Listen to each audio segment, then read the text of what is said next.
Warahmatullahi wabarakatuh. Bismillahirrahmanirrahim. Alhamdulillahi rabbil alamin.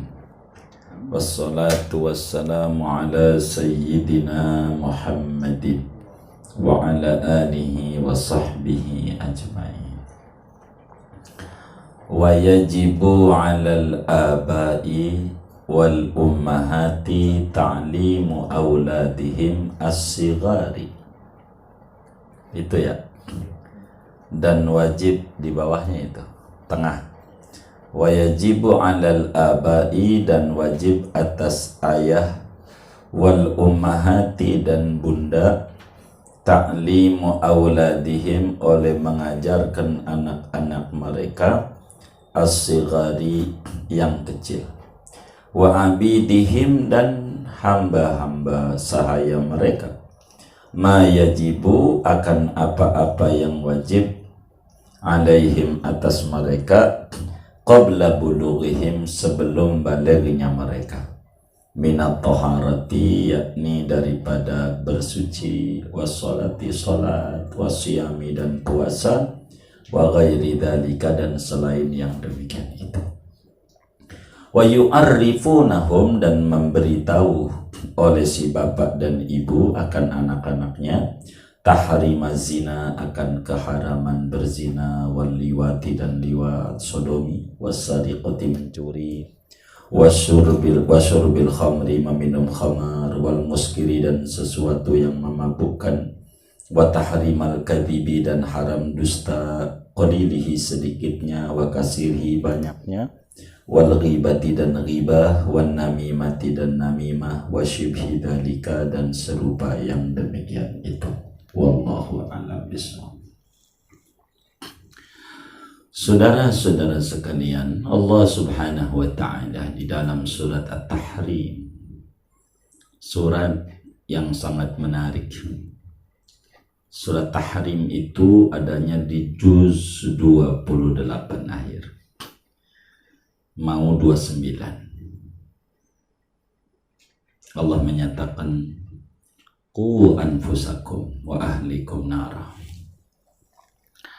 Surat Tahrim disebut surat yang menarik karena berbicara tentang Allah Subhanahu wa ta'ala menegur Nabi dengan teguran yang sangat penuh dengan kesopanan. Diawali ayat itu, ya ayyuhan nabiyyu lima tuharrimu ma ahallallahu lak tabtaghi mardata azwajik. Wahai sang nabi, kenapa anda haramin madu, yang madu itu Allah halalkan karena semata-mata nyenengin hati istri.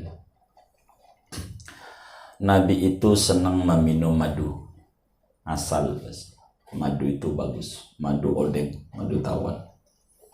Istrinya Nabi namanya Sayyidatuna Hafsah, tidak suka sama madu, tidak suka. Waktu Nabi pulang, kemudian mencium istrinya Sayyidati Hafsah, kata Siti Hafsah, apaan ini? Dibilang, kata Nabi, madu. Kalau bahasa kita, neng mendak suka ini. Jadi demi menyenangkan istri, kata Nabi, mulai saat ini madu itu haram. Haram. Jadi Nabi itu begitu, nyenangin istri. Luar biasa.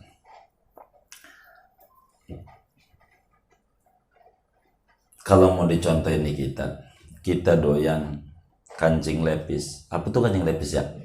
Apa? Iya, jengkol. Maka bininya negur, bang, bawa apa ini? Kata kita, jengkol.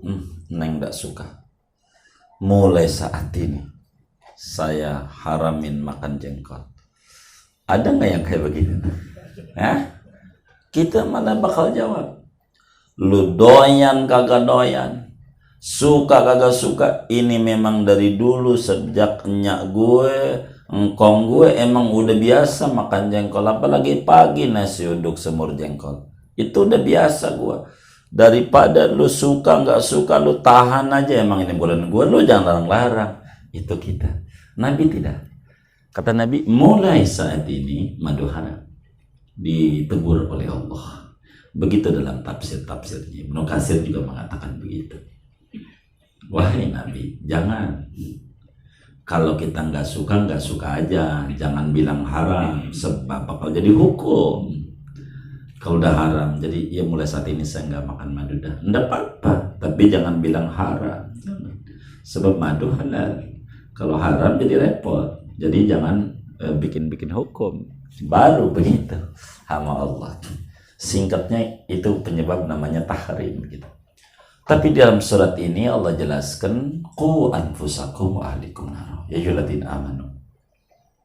Orang beriman itu disuruh qu anfusakum, jaga dirimu, wa ahlikum, dan anak istrimu, naro, daripada api neraka.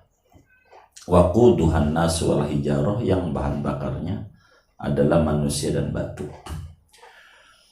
Artinya Ibnu Abbas sebagai pakar tafsir Al-Quran, ketika ditanya apa maknanya qu anfusakum wa ahlikum nar, maknanya ay adibuhum wa allimuhum amra dinihim.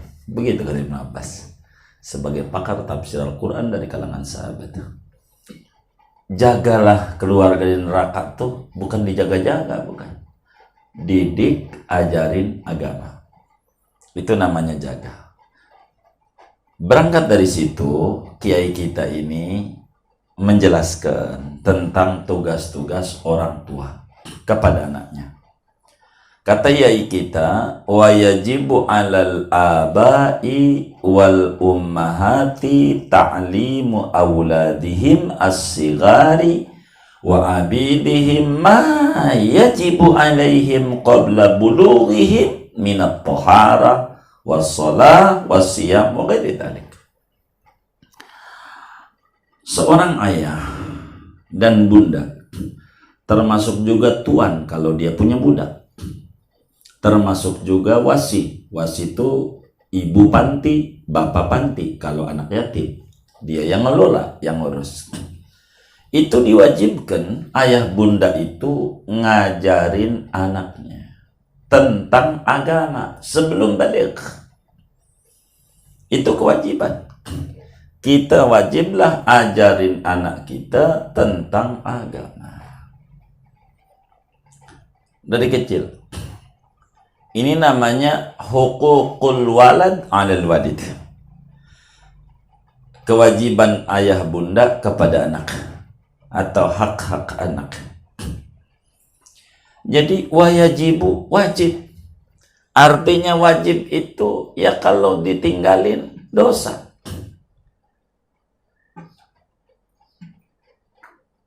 Jadi kafa bil mar'i isman an yudayya iyalah. Kata Nabi, cukup buat orang itu dosa bahwa dia menelantarkan anak-anaknya. Telantar apa? Telantar agama khususnya. Baru fisik. Jangan sampai anaknya menjadi yatim. Jadi laisal yatimu alladzi mata abuhu walakinnal yatima yatimul ilmi wal adabi. Bukan disebut yatim orang yang ditinggal mati oleh bapaknya, tapi yang disebut yatim adalah orang yang tak mendapatkan pendidikan agama yang benar. Itulah yatim. Oleh karena itu, kewajiban kita, ayah bunda nih, ngajarin anak kita yang kecil tentang perkara agama sebelum dia balik. Wajib. Apa itu? Semacam wudu, sholat, puasa, macam-macam. Artinya, minal wajibat wal mandubat. Daripada perkara-perkara wajib dan perkara-perkara sunat, wajib itu kita ngajarin. Imamul Bukhari di dalam kitab Sahihul Bukhari, juga Imam Muslim di dalam kitab Sahih Muslim, Rasulullah sallallahu alaihi wasallam bersabda, kata Nabi, muru auladakum bisolati li sab'in wadribuhum 'alaiha li ashrin. Kata Nabi, muru, suruh olehmu. Manil mukhatab bi amri salat. Siapa yang diajak bicara ini oleh Nabi tentang nyuruh-nyuruh salat ini? Ayah bunda. Maka karena itu, muru itu adalah amr, amr itu lil wujub. Maka kitab kita ini, Imam Bafadol di dalam Mukhtasar Shaghir ini, wa yajibu 'alal aba'i wal ummah. Diwajibkan ama ayah, ama ibu, ngajarin anak-anaknya perkara agama. Wajib.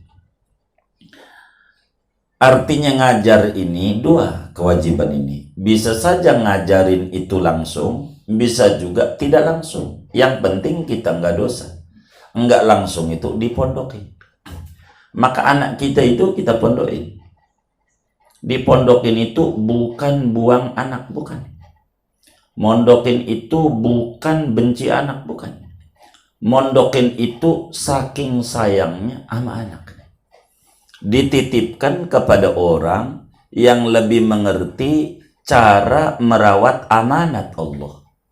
Sebab anak adalah amanat. Kalau salah, anak jadi musuh. Inna min azwajikum auladikum aduwwan lakum fahdharuh. Bisa jadi musuh, membangkang kita kalau tak diisi dengan pendidikan yang benar. Ismail alaihi salam jadi anak yang luar biasa, pertaruhan badannya, dikenang sepanjang zaman karena dididik dengan pendidikan yang benar. Kita tak boleh kagum dengan Ismail yang luar biasa. Ismail, saya sabar. Ya abatif al-matu'mar satajiduni insyaallahu minas sabirin. Bapak, kerjain pemotongan itu. Jangan takut, jangan gentar. Saya sabar. Loh, dari mana dia dapat ilmu sabar? Sampai menjadi karakter buat Ismail dia sabar. Ini dari pendidikan yang benar. Dalam pendidikan agama. Kewajiban kita orang tua ini bukan ngasih makan. Bukan ini. Didik. Dan dididik itu namanya disebut talaqi. Talak itu berhadapan. Kalau dari jauh nggak bisa. Pagi-pagi bawa tas, pakai seragam, foto, upload, copot lagi. Dikata waras, gila, gila waras. Ini bukan takdib namanya. Takdib itu harus talaqi. Jumpa. Bagaimana dia ketemu. Ini takdib. Kalau pengajaran bisa dari jauh. Tapi kalau pendidikan, tidak boleh dari jauh. Dan kita tidak boleh kita mengajar, tapi harus mendidik. Mendidik itu harus tatap muka, harus ketemu. Talaqi. Nabi enggak dari jauh, dengan Jibril itu talaqi. Sahabat itu dengan Nabi talaqi, enggak dari jauh. Semuanya talaqi. Maka dididik anak itu, dipondokin. Itu maknanya bukan membuang anak, tapi menitipkan anak kepada orang yang mengerti cara didik anak. Itulah pondokin. Kata kita, kasihan pondokin. Itu namanya bukan sayang, benci sama anak. Sama aja, jangan sampai anak kita pinter agama, biar bodoh aja. Itu begitu, nggak pondokin. Maka orang yang benar itu pondokin, didik. Bahasa kita orang sekolah madrasah. Itu begitu, dalam rangka pendidikan yang benar. Supaya dia tahu tentang peraturan-peraturan agama sebelum balik. Sebab kata Imam Ghazali, al-waladu kal ina. Anak itu ina, asal Arab. Anak-anak itu asalnya ina, bahasa Arab. Ina. Ina jadi anak. Anak gitu. Ina asalnya. Ina tuh bejana. Bejana tuh wadah. Wadah itu tergantung mau diisi. Diisi air putih jadi putih. Diisi kopi jadi hitam. Isi susu, ya jadi putih. Jadi tergantung dari siapa begitu. Apa yang dia diisikan itu kepada anak. Begitu. Itu tergantung. Maka kata ulama, awid banika alal adabi fisigari.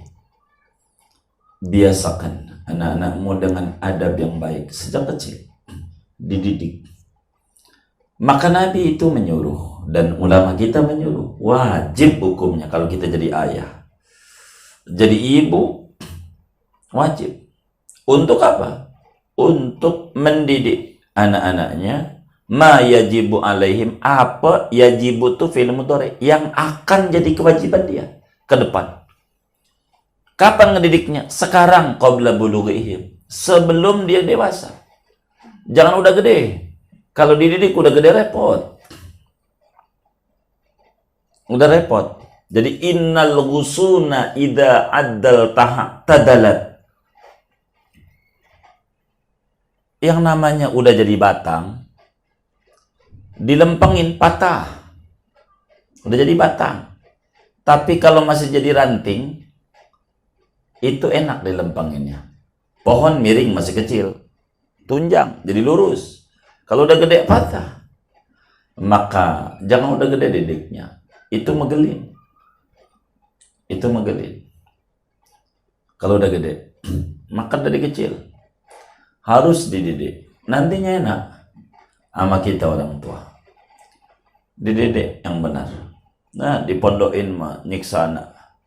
Di rumah aja. Padahal di rumah juga gak diurusin juga sama dia. Diurusin juga kagak. Emaknya repot. Bapaknya repot. Mau ngapain? Begitu. Tumbang kelihatan doang mukanya. Ditinjau dari beberapa sisi, mondokin anak itu bagus. Daripada harga, bagus. Dari ekonomis, ya mondok berapa? Di mana ya? Kerawang lah.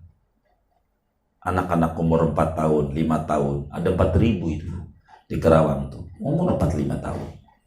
4.000, orang Jakarta ada 600. Di Tarbiyatul Wildan. 600 Jakarta, selebihnya di luar Jakarta. 4.000 korongo-korongo, bocah kecil-kecil itu. Bayaran 750.000 sehari. Berapa tuh ya? 25 ya?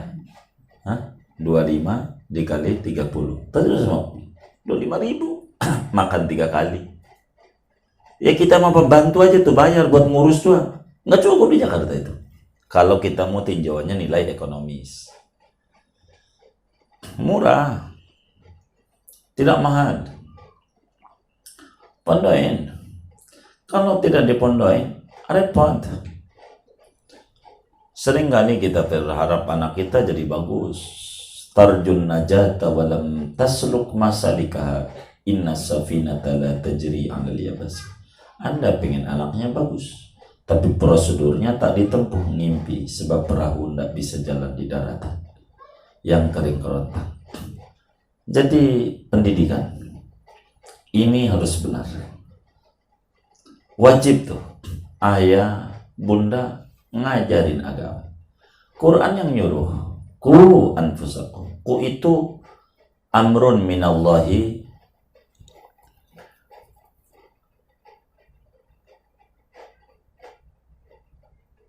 perintah dari Allah untuk menjaga anak-anak daripada sabab-sabab yang menghantarkan dia ke neraka.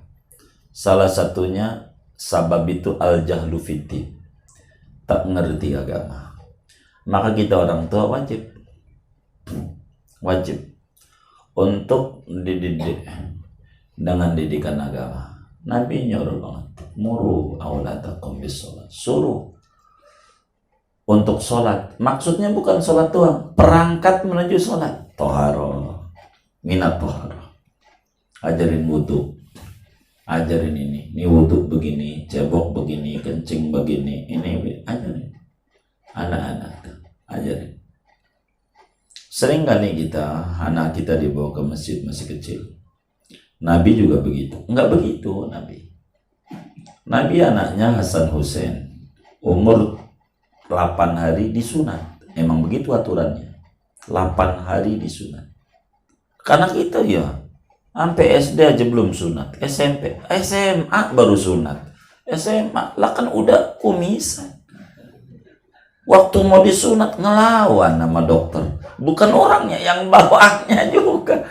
Udah SMA, bahaya. Nabi mau umur 8 hari. Sunat itu 8 hari. Hasan Hussein buka itu sejarah. 8 hari. Kalau kita kan nggak tega. Nunggu gede dulu. Sunat. Jadi udah rapi dari kecil. Jangan Nabi itu gendong cucunya. Lah dia mah rapi. Agamanya Nabi. Tapi kita Nabi bukan apa bukan. Begitu. Anak dibawa ke masjid ya. Lari-larian. Begitu. Kita bilang, nih malaikat kecil. Bukan malaikat kecil. Setan ngeganggu. Umur 3 tahun lari-lari. Ini menerantai 2 jatuh yang disalin ngurus masjid lagi. Ini repot. Didik yang benar. Kalau mengerti tata sopan baru enak. Berenak. Begitu. Jadi wajib hukumnya ama ayah bunda tuh mengajarkan agama kepada anak. Ini namanya disebut hukukul walad. Hak-hak anak, kewajiban orang tua. Kita sebagai orang tua nih repot. Anak ini titipan. Memang si anak itu adalah anugerah dari Allah, nikmat dari Allah. Tapi nikmat itu kudu disyukuri. Cara syukurnya ini, kalau anak adalah titipan, berarti dia amanah. Cara mempertanggungjawabnya kayak begini. Terlepas bahwa dia titipan ataukah dia adalah nikmat, maka semuanya itu ada tugas agama. Anak kayak kertas yang kosong, kal waraqil bayad, kata Imam Ghazali dalam Ihya Ulumuddin, kayak kertas putih. Mau di siapa dia? Maka Nabi menyampaikan, kullu mauludin yuladu alal fitrah. Tiap anak itu terlahir dalam keadaan Islam, akidahnya Islam, mengikuti fitrah ilahiyah. Tapi fa'abawahu yuhawidani, maka bapaknya lah, ayah bundanya lah yang menanamkan apa yang mau ditanamkan kepada dia. Mau ditanamkan, terserah. Tanamin Yahudi, jadi Yahudi dia. Ditanamin Nasrani, jadi Nasrani dia. Ditanamin Majusi, jadi Majusi dia. Tergantung mau dididik kayak apa. Dididik kayak apa. Ini susah di zaman-zaman akhir. Maka diingatkan oleh imam kita, wajib hukumnya. Siapapun dia yang jadi ayah, jadi ibu, ta'limu auladihim as-sighar wa abidihim ma yajibu alaihim qabla bulughihim. Ini pendidikan.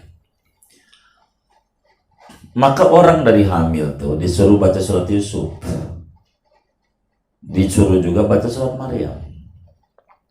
Itu dibaca surat Yusuf bukan biar ganteng, bukan. Gimana mau ganteng, bapaknya hitam, mamanya hitam, anaknya putih, curigai. Nah, ini anak siapa ini? Gitu. Bapaknya hitam, mamanya hitam. Kan enggak mungkin. Maka dibaca surat Yusuf tuh sama surat Maryam. Da'iratut ta'alim al-islamiyah wa ta'dibiha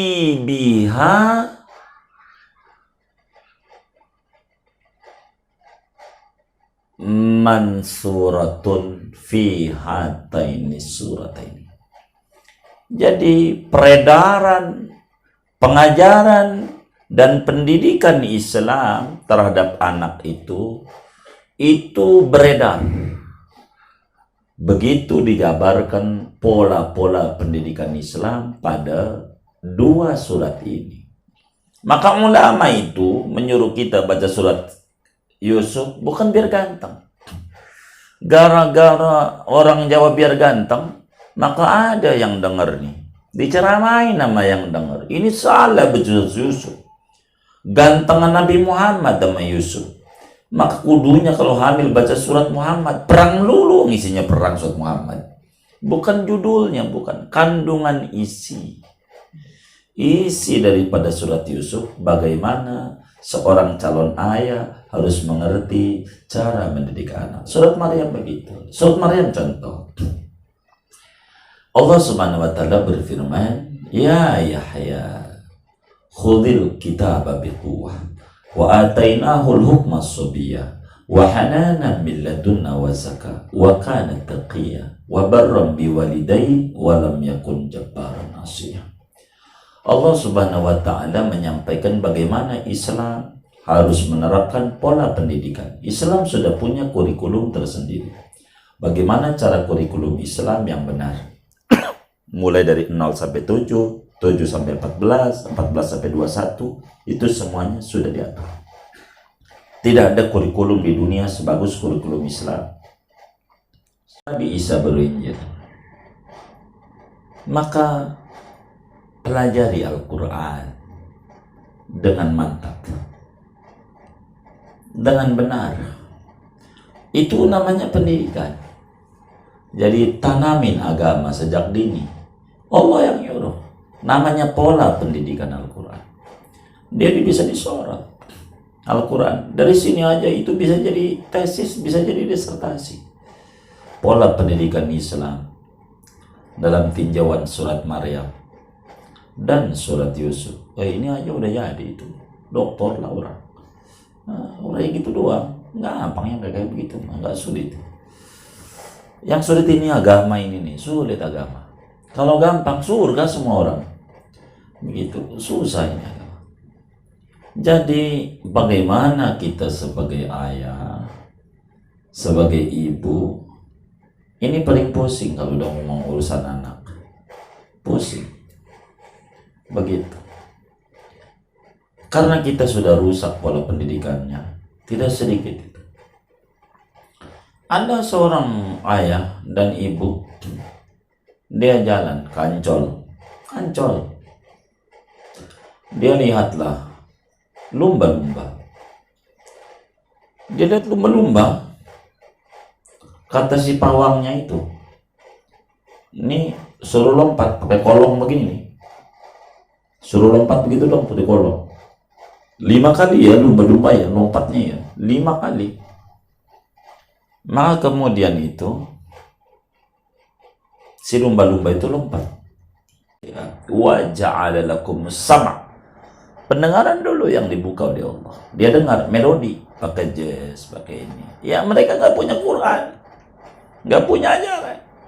Kalau kita ada ajaran. Nah ini hamil nyanyinya bayi aja, lagunya Mbak Suri tak gendong. Lah pengen pinter Qurannya gimana ya nyanyi aja begitu. Ini namanya prosedur yang salah. Tarjun najata wa lam tasluk masalika. Inna safinata la tajri 'ala al-yabs. Tak benar pola-pola pendidikan kayak begitu. Bagaimana anaknya biar dia bisa baca tapi dinyanyiin yang enggak. Ini pendidikan Islam, itu dididik dengan benar. Bihabbi nabiikum, suruh cinta kepada Nabi. Minimal baca sholawat dulu. Untuk mencintai Nabi baca sholawat. Ajarin. Satu-satunya pintu menuju Allah, dialah Rasulullah.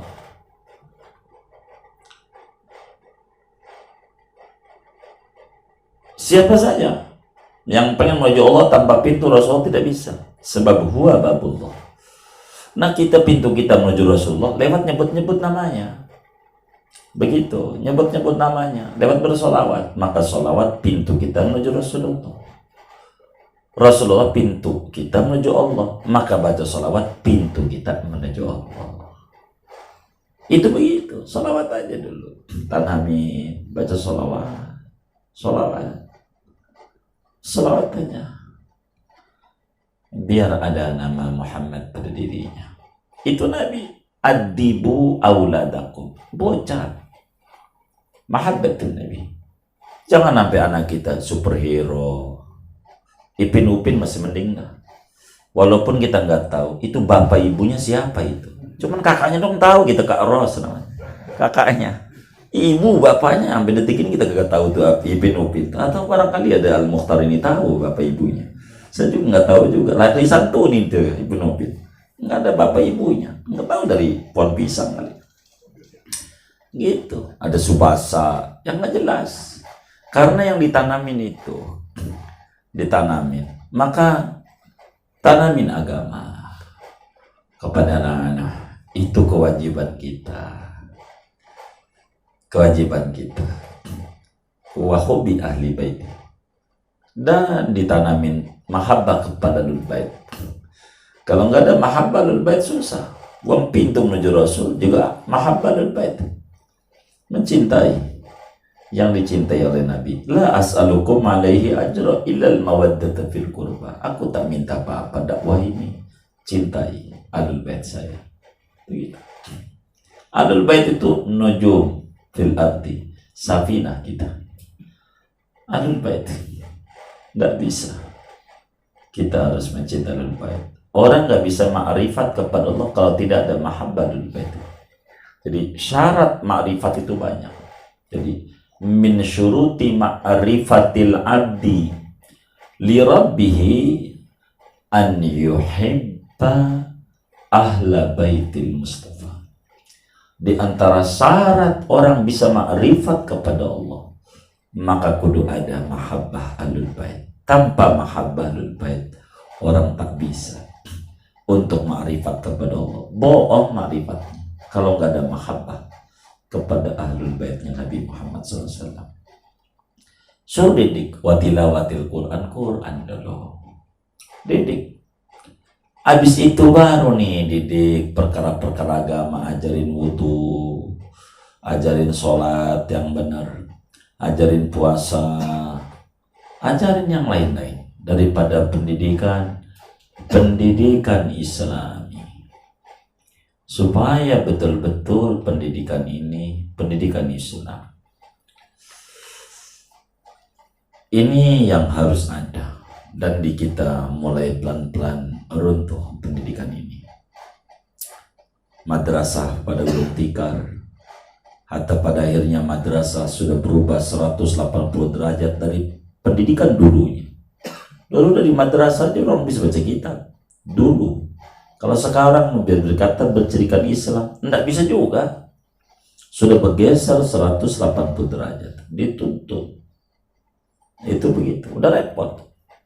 Jangankan kita yang nyiptain madrasah, Kementerian Agama dulu Departemen, itu banyak kurang percaya kepada lulusan madrasah. Yang dia ciptakan, dia kan bapak madrasah, anak-anak ini anak-anak dia. Ada SMA sama aliyah, dia pilih kerjanya yang SMA. Artinya anaknya dia kagak percaya pendidikan yang dia buat. Dia nggak bisa ngembangkan.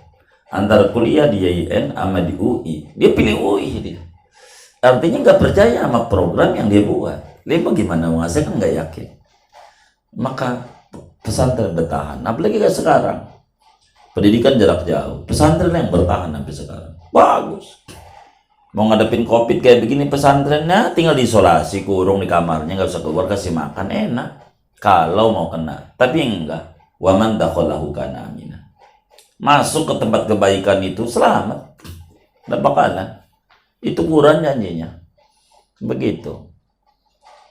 Asalnya masuk ke masjid itu selamat. Lah masjid itu bukan karena bangunannya, karena di sana ada zikir, di sana ada baca Quran, di sana ada ibadah. Itu jadi selamat. Asrar rabbaniyah fil makanil mubarak, itu luar biasa. Maka nggak ada pesantren yang ini pesantren kena ini. Itu bohong ya. Nggak ada bakalan. Yakin 1000%. Nggak bakalan. Maka muncul COVID itu gejalanya gatel-gatel. Ya itu mau pesantren dari dulu. Yang namanya gatel-gatel. Justru kalau kagak gatel, dikata kagak lulus dia. Itu dikata COVID. Ya itu COVID semua dari dulu itu. Yang namanya gatel-gatel, tangannya korengan apa. Itu biasa itu. Itu yang kayak begitu. Itu biasa. Itu muncul begitu. Mencret-mencret ya, makanya nasi sambal ya. Mencret. Gitu. Enggak begitu enggak. Yakin aku lihat. La dzikir, Allah juga jaga. La ta'khudhu sinatun wala naum. Masih bergerak di agama. Allah enggak jaga. Maka didik anak kita dengan pendidikan yang benar. supaya dia mengerti tanggung jawab dirinya sebagai muslim, supaya dia mengerti tanggung jawab dirinya sebagai manusia, sebagai makhluk sosial. Dia harus dididik benar-benar apa yang wajib sama dia. Nabi kita Muhammad SAW menyatakan muru auladakum bisolah. Bahasa hadisnya begitu, suruh anakmu untuk sholat. Maknanya bukan sholat doang, bil wajibat. Wajib itu ada dua. Ada wajib yang maknanya adalah faraid, ada wajib itu maknanya adalah tarkul munkarat. Itu wajib juga. Sehingga kiai kita mengatakan wa yu'arrifunahum tahrimaz zina. Bukan sekedar yang wajib itu maknanya yang dikerjakan, yang wajib ditinggalin juga, wajib diajarin. Zina itu haram. Bilangin jangan zina. Haram. Itu begitu. Liwat itu sodomi itu. Atau lesbi itu. Laki suka laki-laki. Ini zaman akhir. Itu bilang haram.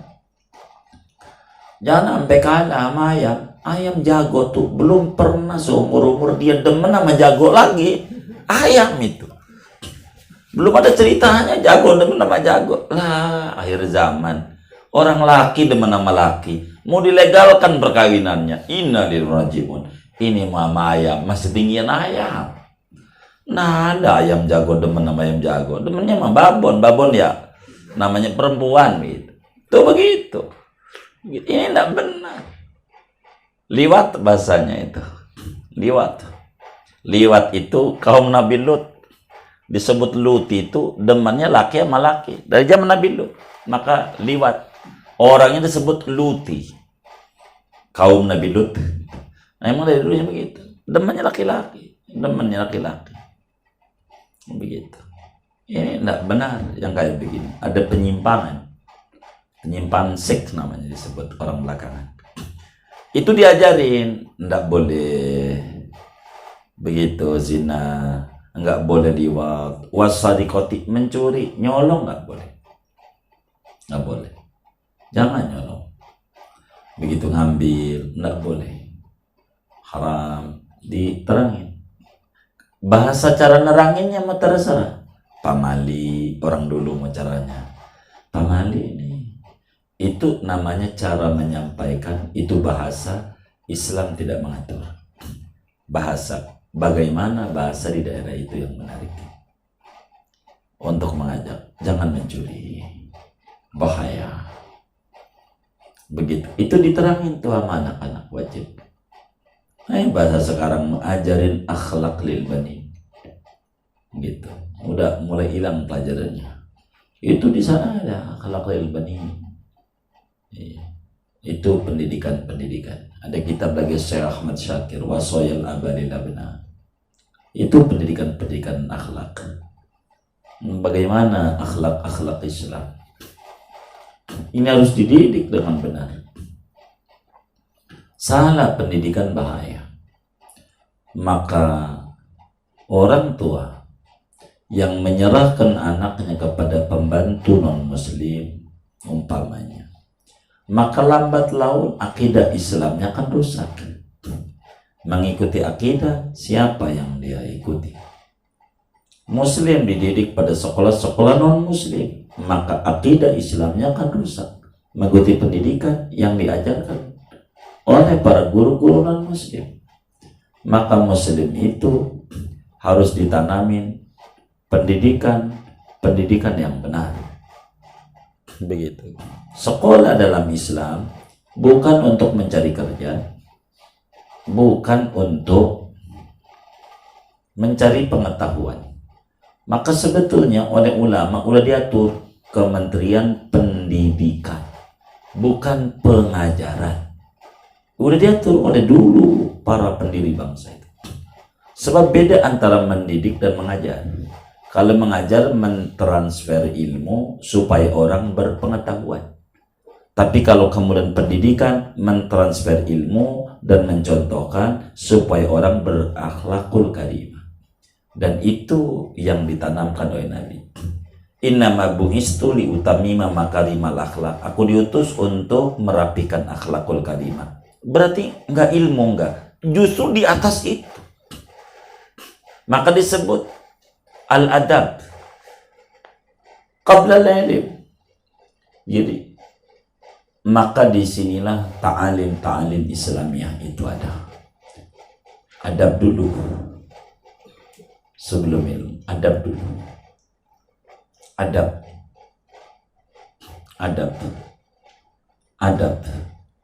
Dan ini yang disuruh oleh agama. Biar ngerti. Gitu. Minum khamar, wasyurbil khamri. Jangan minum khamar. Narkoba kata bahasa belakangan. Ini dibilangin. Kita tidak boleh kenal narkoba. Kudu ditutup rapat-rapat. Jadi haramnya zina itu bukan sekedar memberitahu doang. Bagaimana segala yang berperan di dalamnya, jangan menampilkan tayangan-tayangan yang menjurus kepada zina dan seterusnya. Maka Al-Quran bilang wala taqrabuz zina, jangan dekati zina. Bukan kita mendekati atau melakukan zina, mendekati. Apa mendekati itu? Apa saja media yang bakal mengarahkan orang jadi zina. Maka tayangan-tayangan televisi bakal dituntut di akhirat. Produser yang membuat film-film. Indonesia udah hancur. Berbicara ke sana, Jepang, Cina sampai detik ini, Cina yang komunis, lihat film-filmnya Jepang, Cina. Bajunya rapi, cakep. Bajunya rapi, nggak ada baju yang setengah-setengah itu dalam film-film Jepang. Nggak ada. Dia tetap bertahan. Inilah negara kami. Kalau Indonesia itu kalau udah film udah bukan Indonesia banget. Dan memang ini kekurangan daripada pahlawan kita waktu dulu itu. Ada satu yang kurang. Kalau sedikit banyak dikomentari. Cukup berhasil. Jadi zaman dulu kecil, kalau buat pribumi namanya abaya atau bahasa kita kebaya. Kebaya itu pakaian pribumi. Yang namanya you can see gitu. Itu pakaian Belanda. Disebut nyonya menir. Akhirnya dijamu. Nyonya menir. Itu udah kelihatan. You can see itu pakaian itu. Itu adalah pakaian bule. Penjajah namanya. Jadi pahlawan ada yang kurang, mereka juga menyadari itu.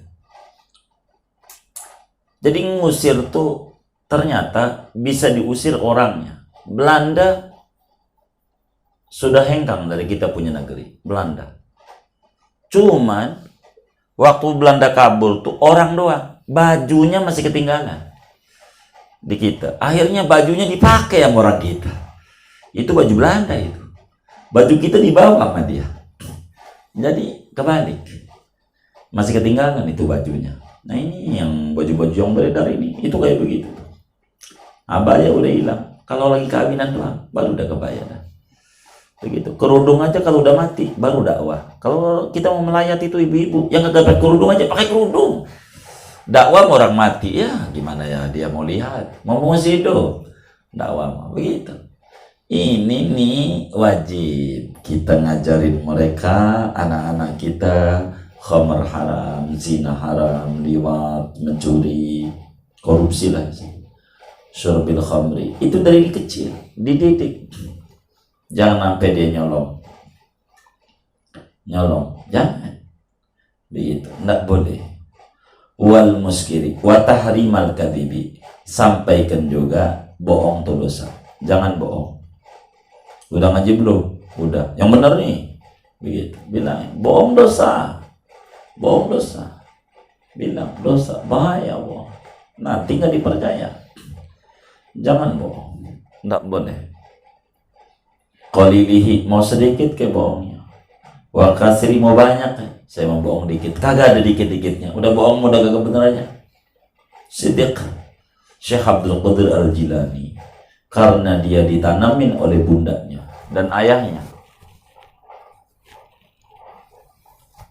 Maka di umur kecil tuh, kira-kira 10 tahun, muridnya ratusan.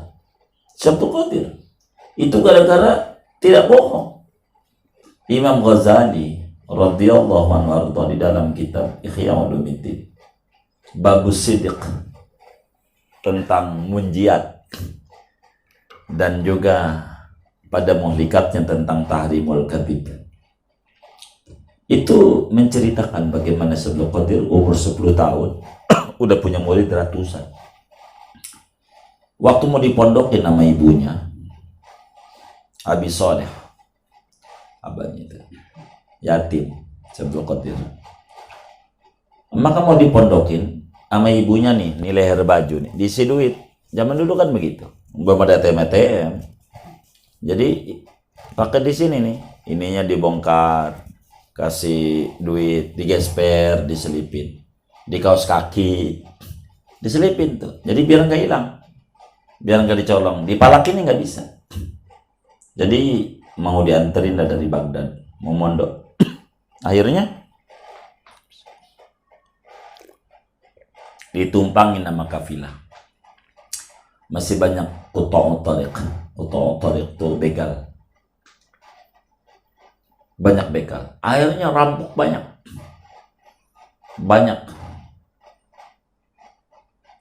Jadi diberhentiin. Kalau orang kita sebut namanya bajing loncat. Itu di Lampung suka ada dulu-dulu. Di Jawa tuh alas roban. Itu begitu.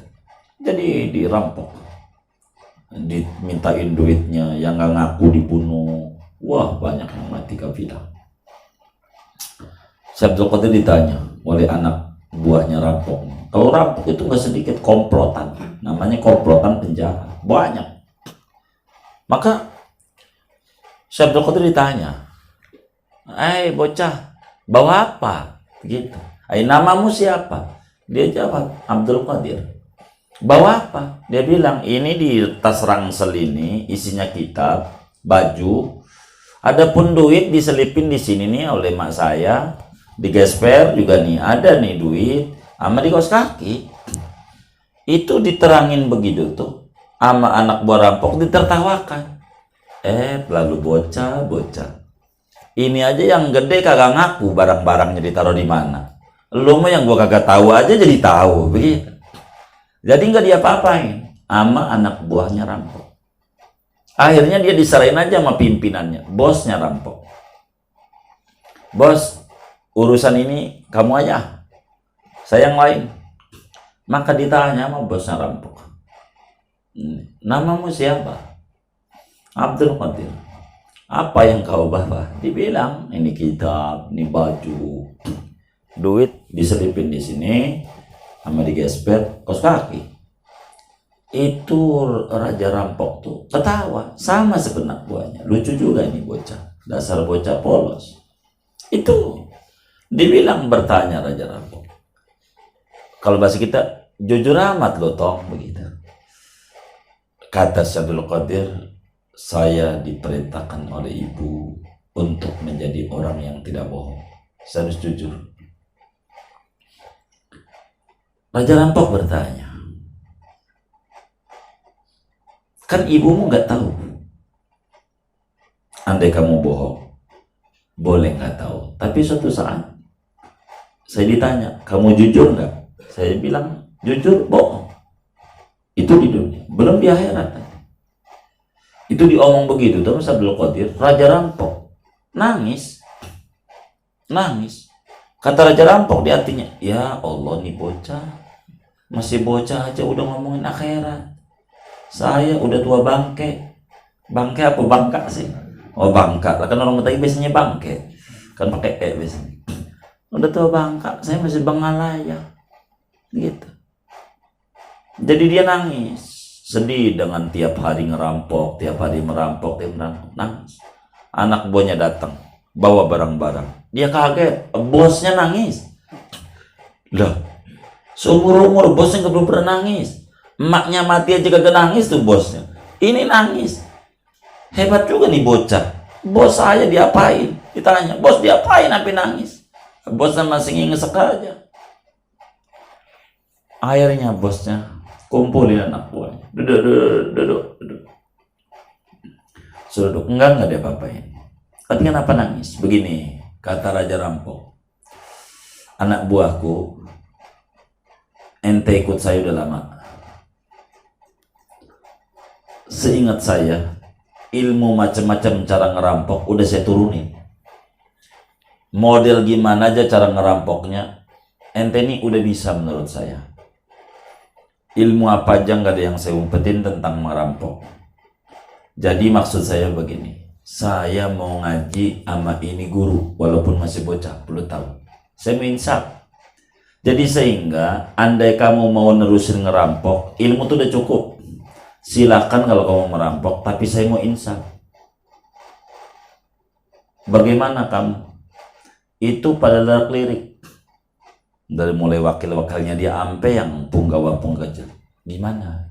Gimana? Akhirnya semuanya pada sepakat basic-basic sama bosnya. Bos bengal, saya ikuti.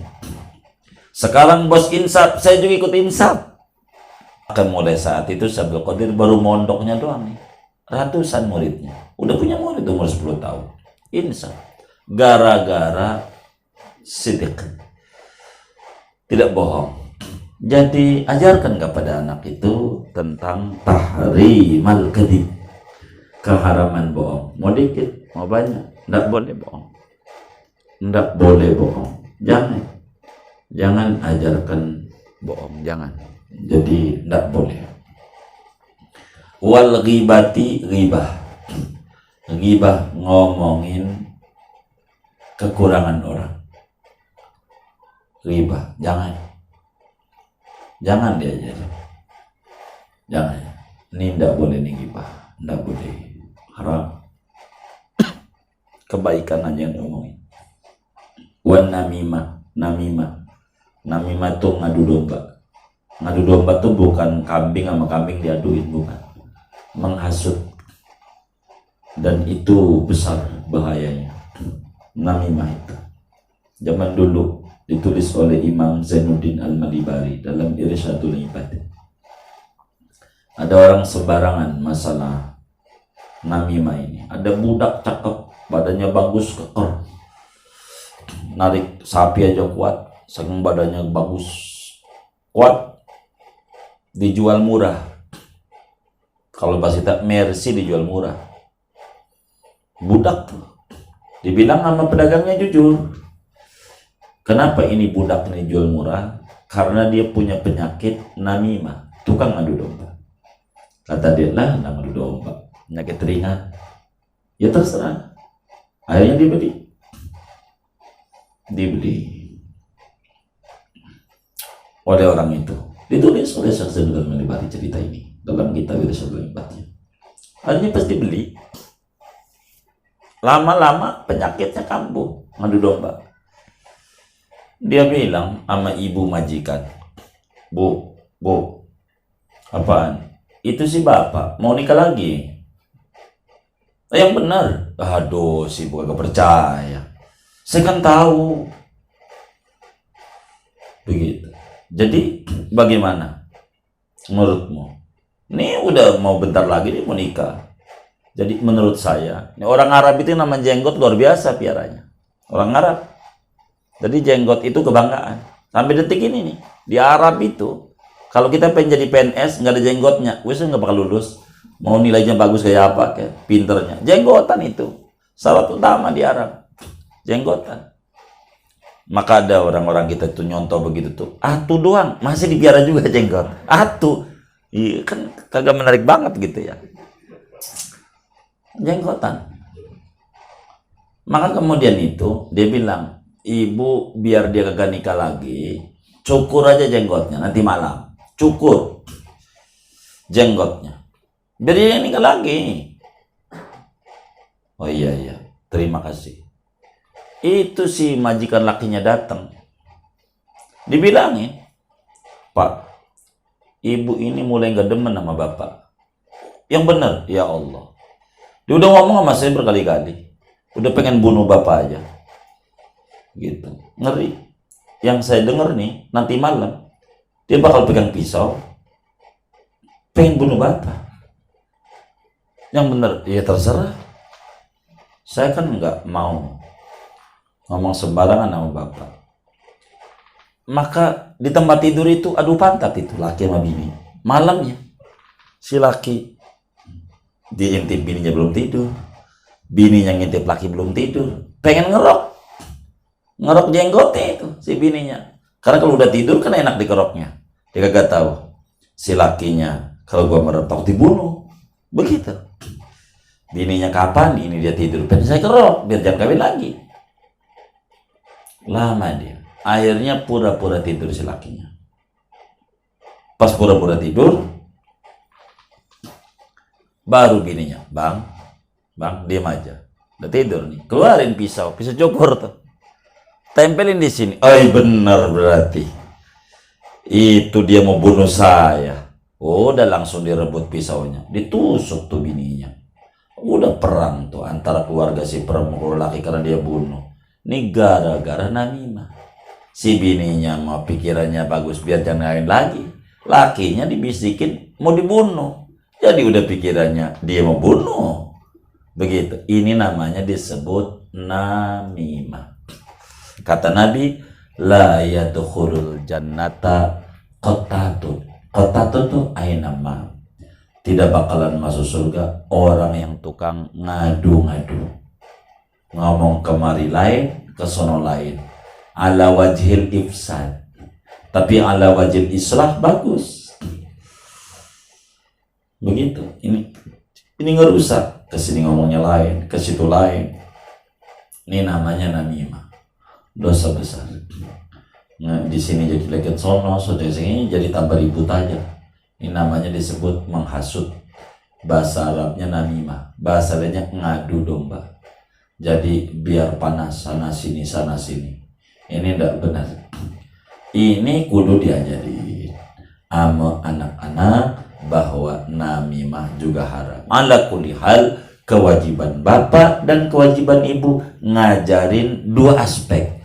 Aspek lahir, aspek batin. Taklim zahir, taklim batin. Maka si bapak dan ibu dikasih tugas oleh agama membangun jiwa anak, baru membangun badan anak. Ini tugas-tugas agama kepada orang tua untuk punya anak. Kalau kagak bahaya. Kata Nabi, awwalu ma yata'allaqu birrajuli ahluhu wa waladuhu. Pertama kali yang nyeret-nyeret orang tua, kagak boleh masuk surga, istri dan anaknya. Anak nyeret kagak boleh kita masuk surga. Enak banget itu bapak masuk surga. Sayang nggak bisa baca Quran, nggak dipondokin, nggak disuruh belajar, nggak disuruh apa. Tapi kalau matematik jelek, bahasa Inggris jelek, ya Allah ngamuknya kayak apa itu. Tapi kalau Quran enggak, biasa aja. Quran tamat aja tidak bersyukur, biasa aja. Ini dia yang bakal diseret dia masuk neraka. Gara-gara dia melalaikan kewajiban dia yang dijelaskan dalam kitab Mukhtasar Shaghir, wa yajibu 'alal aba wal ummahat ta'limu auladihim as-sigharu 'abidihi ma yajibu 'alaihim qabla bulughihim min at-tahara was-shalah was-siyam wa ghairi dhalik, wa yu'arrifunahum tahrima az-zina wal liwat was-sariqa wasyurbil khamr wal muskir wa tahrimal kadhib qalilih wa kasiri wal ghiba wan namim wa shibhi dzalik. Ala kulli hal, kewajiban kita mendidik daripada anak-anak kita supaya betul-betul mengenal Islam. Bila kita pengen negara kita maju, pengen kita punya negara itu bagus, maka berangkat daripada mikro, yaitu didik anak dengan didikan yang bagus, maka muncul pada keluarga yang bagus. Dari keluarga yang berbudi baik akan muncul lingkungan yang berbudi baik. Dari lingkungan yang berbudi baik akan muncul masyarakat yang berbudi baik. Dari masyarakat berbudi baik akan muncul sebuah komunitas negara yang berbudi baik. Kita pengen negara berbudi baik, tapi penekanannya bukan pada pendidikan, tapi pada pengajaran, bukan pada talaki, tapi daring, tapi dari jauh belajar. Dan ini sulit untuk kita dapatkan, bahkan bisa makin hancur dan makin hancur dan makin hancur. Oleh karena itu, Muslim harus kembali pada pendidikan agamanya, perintah daripada Rasulullah, perintah daripada Allah, dan pengajaran daripada as-salafun as-salihun, bagaimana kita jadi orang tua bertanggung jawab kepada anak-anak kita. Mudah-mudahan Allah Subhanahu wa taala memberikan taufik kepada kita untuk nganterin anak-anak kita biar dia mendapatkan surganya Allah Subhanahu wa taala. Sebab surga neraka kita tergantung bagaimana kita tanamkan kepada anak-anak kita. Berbahagia orang tua walaupun bodoh tapi punya anak-anak yang beradab dan mengerti pendidikan Islam, dan merugilah orang yang punya anak yang tidak Islami. Oleh karena itu, bagi kita harus betul-betul menanamkan anak ideologis, bukan sekadar anak biologis semata, tapi harus anak ideologis, memiliki idealisme yang tinggi terhadap agama, dan tentu kewajiban kita menanamkan itu. Mudah-mudahan Allah berikan taufik kepada kita semuanya, anak-anak kita menjadi walad yang soleh dan walad yang soleh. Amin ya rabbal alamin. Al-Fatihah.